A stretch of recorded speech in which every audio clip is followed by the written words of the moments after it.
just gonna do a quick little tutorial, I guess, of how to just like build yourself a little frame. So some of the smaller ones, I don't have a middle bit because I just don't think it's necessary. I also didn't do a middle bit in the meter by meter ones. Anyway, we're rambling here. This one I've got here. So first you need timber. This is about 20 mil. Yeah, these bits are about 20 mil thickness. So I think it's all 2x1.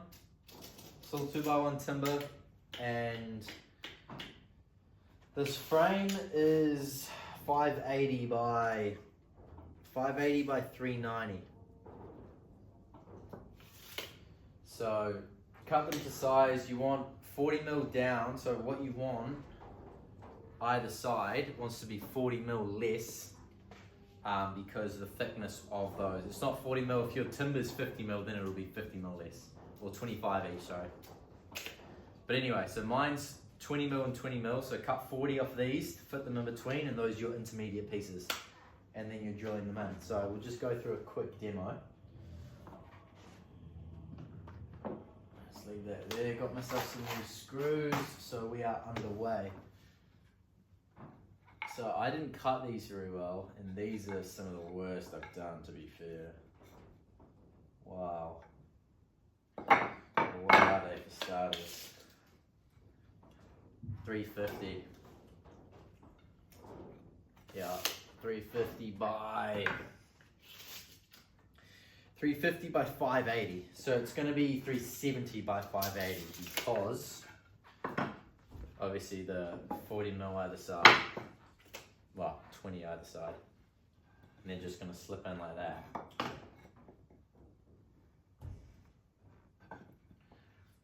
So this is what we're going to have. You want to look for any bows in your timber, which is like some of the timber is curved, so you want the bows facing up, so then when you stretch the canvas, it's not like a hollow bit. And I think the more important part of that is the back of the frame wants to have 4 points of contact on the wall, so then it's not kind of rocking.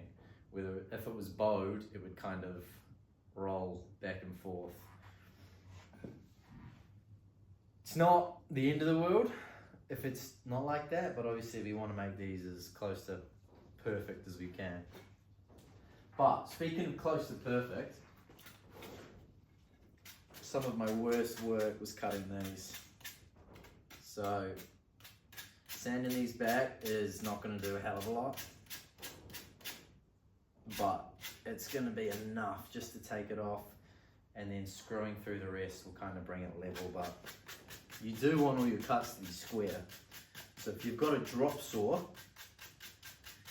that's ideal, because then it's just the machine and you're good to go. Whereas hand cutting, even though I do have a miter block, there is probably 2 mil wiggle room in there, and if you 2 mil the whole way off, you're gonna be on the piss. But it's all part of the learning process. So ideally you don't have to do any of this, carry on. You've just got square cuts. Brilliant. Right, so I've marked them, which way is the bow's going. It's not much.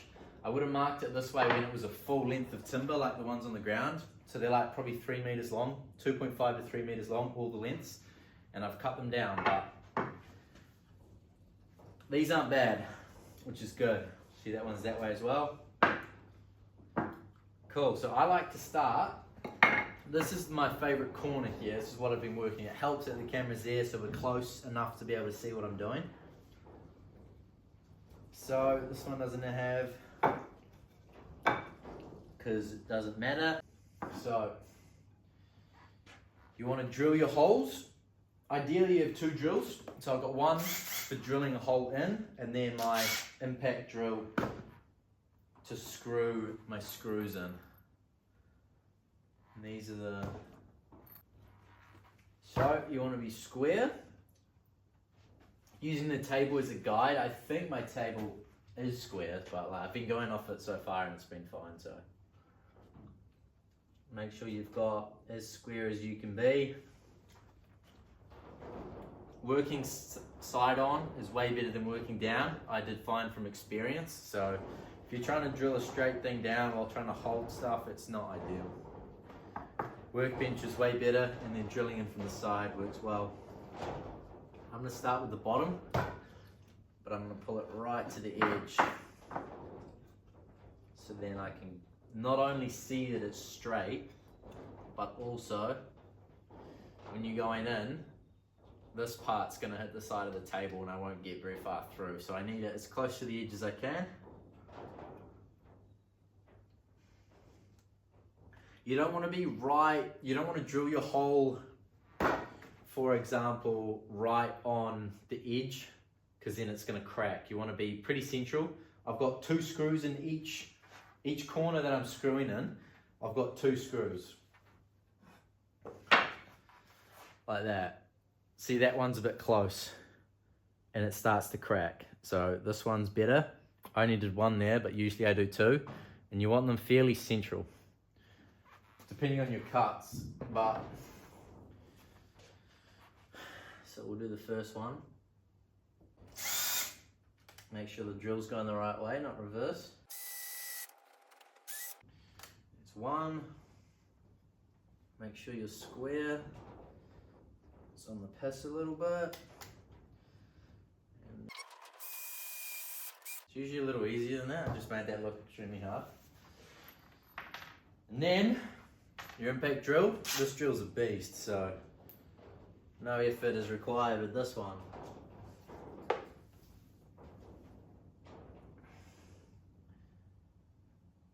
Start it in that hole that you just drilled.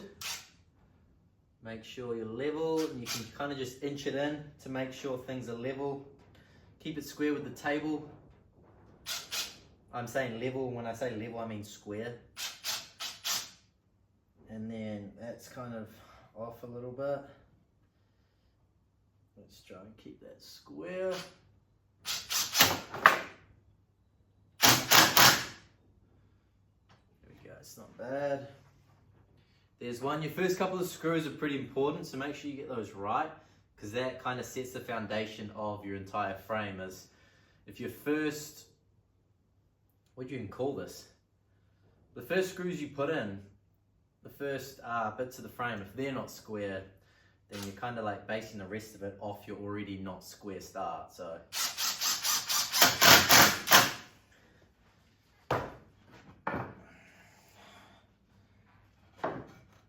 pretty good start. It's on the piss a little bit, but we can bring that back for that next one, because obviously you're not going to nail it every time. Just making up for my incompetence. But anyway, I'm just going to flip around and do it the same way so you can still see what I'm doing.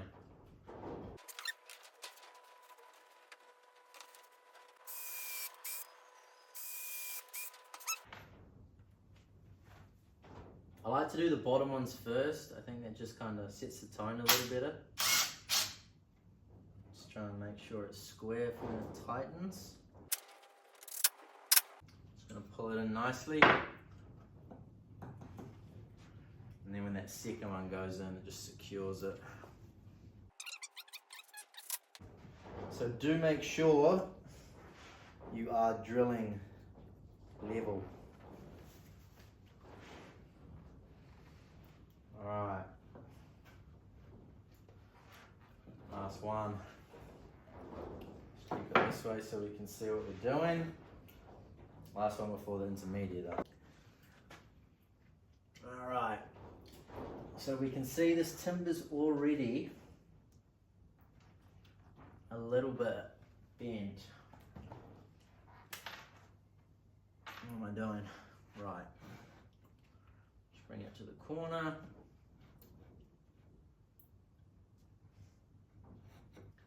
Make sure we're square in here. Brilliant. So not only do you not want to get too close to the top and bottom of this bit of timber that you're screwing into, but you want to make sure it's going to be in the middle of this one you're drilling into. Otherwise, again, it's going to crack the side of it.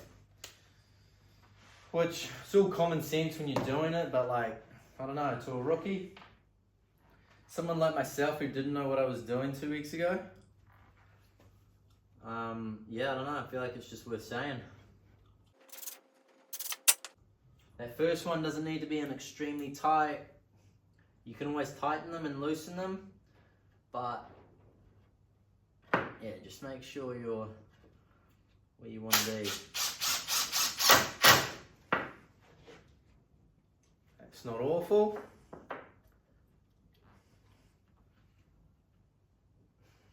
Well, see how we're off the ground, so I've done that. That is because I've put the screws in tight and this wasn't square.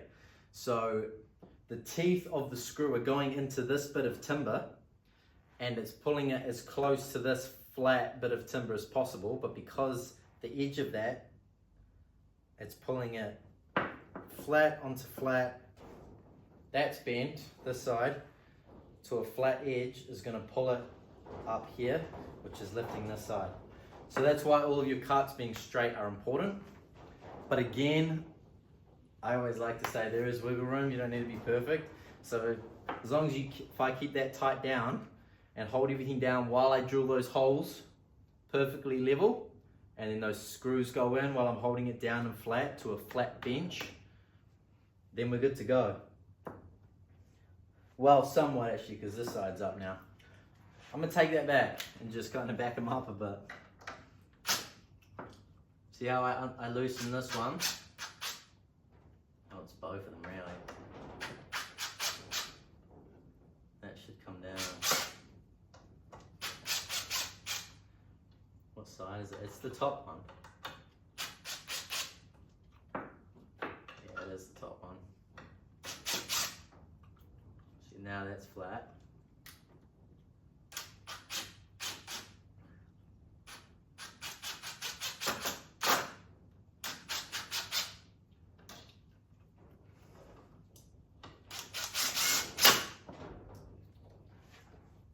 Yeah, that's probably good. And once I get that in, I could probably tighten that one a little bit. This one's out of touch, which honestly doesn't matter that much. So maybe what I said originally was valid. Anyway, last one. I would avoid flipping things over. I prefer just to work on that one side. Keep everything the same side, so then it's like, it's easier to work with things when you're only working with one level. Whereas I'm flipping and turning to keep everything close to the camera. Whereas usually I'm working all around it, which is what I'll do when I throw the time lapse on. But for this small, very helpful tutorial, we will just continue.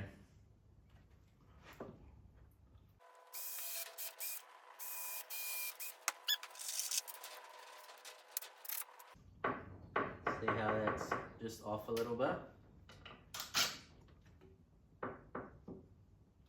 That's better. Just pull it out a touch and then we'll get this in. And then if we tighten both sides, it should be all good. But again, this is because my cuts aren't straight. That made it way worse. Pull it out a little bit. It's not too bad. But I think if we tighten this,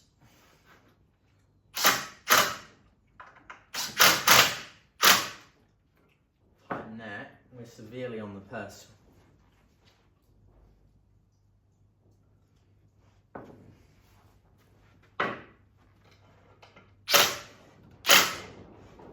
Does that help?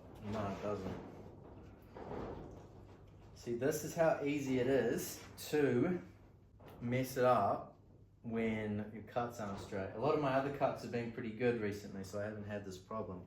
But I mean, all you need to do is back them up a little bit.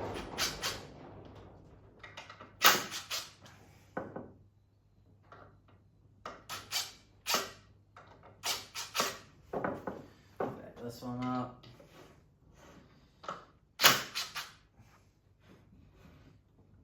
Why has this got severely bad.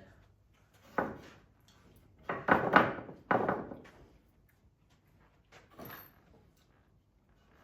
don't know. It wasn't as bad before, was it? The wrong way. So much for a good tutorial. Maybe this is a tutorial of what not to do. Everything I say, just do the opposite, apparently. So far on the purse. Oh, I would say it's that, if I'm honest.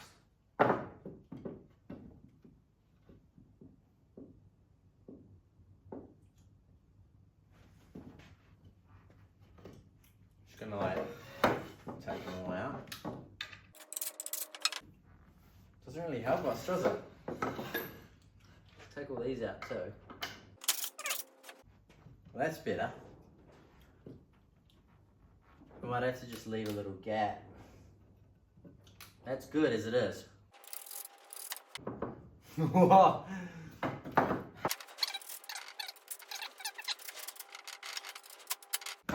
Honestly, that's way better than it was. It's not much. It's a couple mil out. If it stands on its own, it's fine. Nah, that's severely on the purse.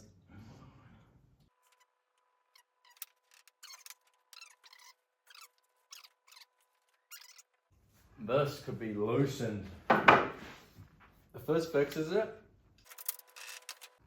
I mean, was loosening a screw really going to make it square? Probably not. But I think it might. Honestly, I can't say I'm doing anything different here.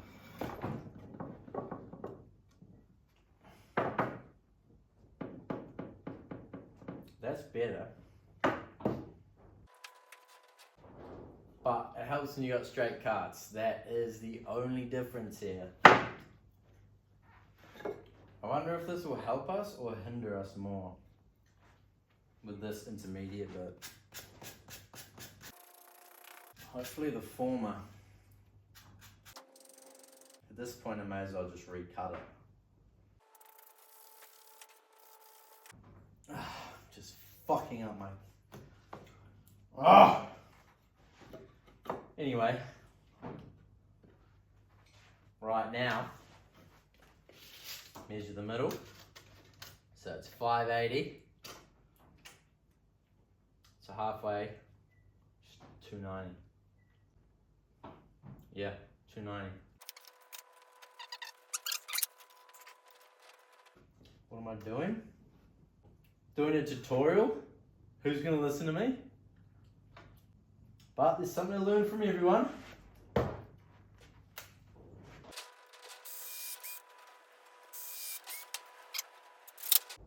This will bring it level. This is what I've been missing. The final piece of the puzzle. We're already on the piss. Just kidding, it's perfect. Brilliant, now I can't see my mark. Let's just do this. Then I can still see the mark, and it's on the side of the table. Sometimes, baffle myself.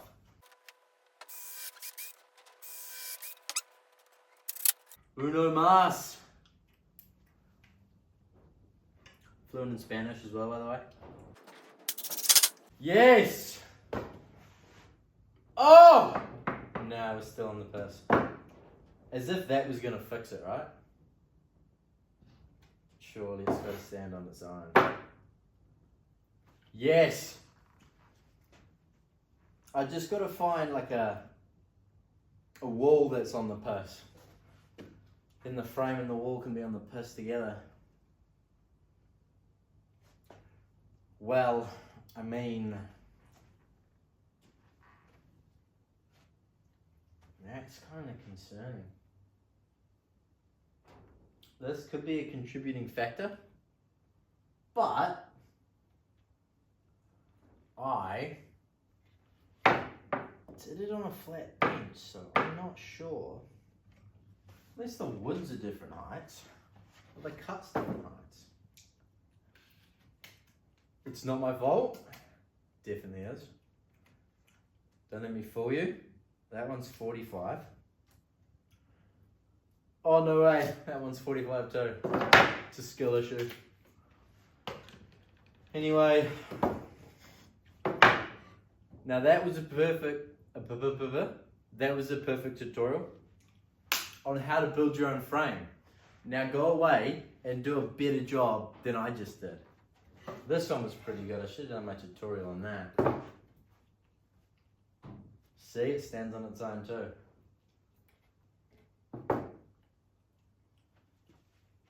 It's only slightly better actually. But regardless, we'll wrap it up in some nice wrapping paper and a bow on top. And by that I mean canvas and then paint. And then no one's going to take notice of the frames. Because what's on the canvas is what's important. And then if I want to ship them, take it off the frame and ship it to someone who can buy a frame that someone made that's perfect. But what's the saying in Japanese? I'm going to butcher the Japanese word. If I'm honest, I don't remember what it is, but it means beauty in the imperfect things. Things like fine china or a ceramic bowl that someone's made by hand. It isn't perfectly round, but what makes it beautiful is the energy of that person making it with their bare hands. So my wonky frames are that, whatever this Japanese word is. Yeah, I thought of a Japanese word I was going to say out loud, but it's definitely a good call to keep that to myself, because it would have been wrong. Right, I'm going to throw the time lapse on and build 3 more, but I'm not going to have time, am I? It took me way too long to make one frame. I guess that's all we have time for today, folks. One frame, let's go!